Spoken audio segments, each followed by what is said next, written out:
Share बाजार के इतिहास में ऐसा घोटाला जिसे सुनकर देश की अर्थव्यवस्था तक हिल गई। 40,000 करोड़ की लूट और इसके पीछे सिर्फ एक नाम, केतन पारेख।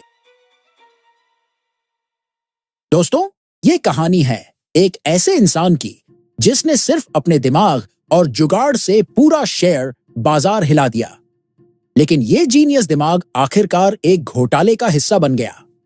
आज हम बात कर रहे हैं केतन पारेख की, वो नाम जिसने कभी शेयर बाजार का भगवान बनने का सपना देखा, लेकिन इतिहास में सबसे बड़े घोटालेबाज के तौर पर दर्ज हो गया। केतन पारेख मुंबई के एक साधारण परिवार से थे। उनकी पढ़ाई लिखाई तो ठीक ठाक थी, लेकिन असली इंटरेस्ट शेयर मार्केट में था।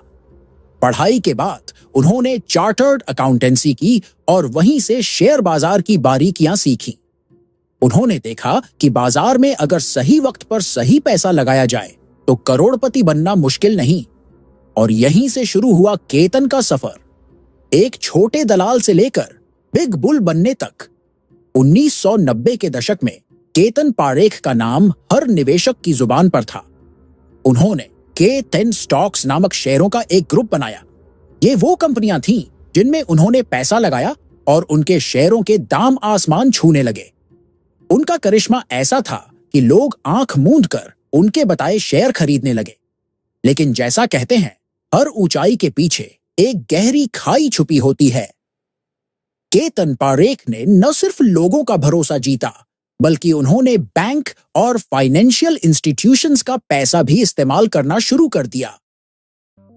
उन्होंने मद्रास और गुजरात जैसे सहकारी बैंकों से अरबों रुपए उधार लिए और शेयरों में लगाए। साल 2001 में जब टेक बबल फूटा, तब केतन पारेख के बनाए हुए ये K10 स्टॉक्स धराशायी हो गए। उनके शेयरों की कीमतें रातों रात गिर गईं। निवेशकों को करोड़ों का नुकसान हुआ। जब जांच हुई तो पता चला कि केतन ने बैंक से लिए गए पैसों को अपनी मर्जी से शेयर बाजार में लगाया था और ये आंकड़ा 40,000 करोड़ रुपए तक पहुंच चुका था। सीबीआई, सेबी और तमाम एजेंसियां केतन के पीछे पड़ गईं। उन्हें गिरफ्तार किया गया और अदालत ने उन्हें दोषी करार दिया। शेयर बाजार में उनका नाम लेना तक मना हो गया। केतन पारेख का घोटाला सिर्फ पैसों की लूट नहीं था, ये भरोसे की भी लूट थी। उन्होंने दिखाया कि कैसे एक व्यक्ति सिस्टम की खामियों का फायदा उठाकर सब कुछ बदल सकता है। आज उनके नाम से शेयर बाजार में सबक लिया जाता है। लेकिन एक सवाल हमेशा रहेगा, अगर केतन पारेख का यह दिमाग सही दिशा में लगता तो क्या होता? 2008 में केतन पारेख को सेबी और अदालत द्वारा 2 साल की सजा सुनाई गई थी। इसके साथ ही उन्हें स्टॉक मार्केट में ट्रेडिंग करने से 14 साल के लिए प्रतिबंधित कर दिया गया।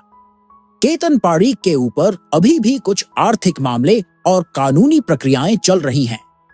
14 साल का स्टॉक ट्रेडिंग प्रतिबंध 2017 में समाप्त हुआ, लेकिन उनके ऊपर कुछ और प्रतिबंध अभी भी हैं। हाल के समय में वे खुले तौर पर स्टॉक मार्केट से जुड़े किसी कार्य में सक्रिय नहीं दिखते, लेकिन ऐसी रिपोर्ट्स हैं कि वे परोक्ष रूप से प्रॉक्सी ट्रेडर्स के जरिए वित्तीय गतिविधियों में शामिल हो सकते हैं। तो दोस्तों, ये थी कहानी केतन पारेख की। अगर आपको ये कहानी दिलचस्प लगी तो इस वीडियो को लाइक करें, हमारे चैनल 12M को सब्सक्राइब करें और हमें कमेंट में बताएं कि आप अगली कौन सी कहानी सुनना चाहते हैं। आपसे मिलते हैं एक और नए वीडियो में। तब तक के लिए बाय बाय, धन्यवाद, जोहार।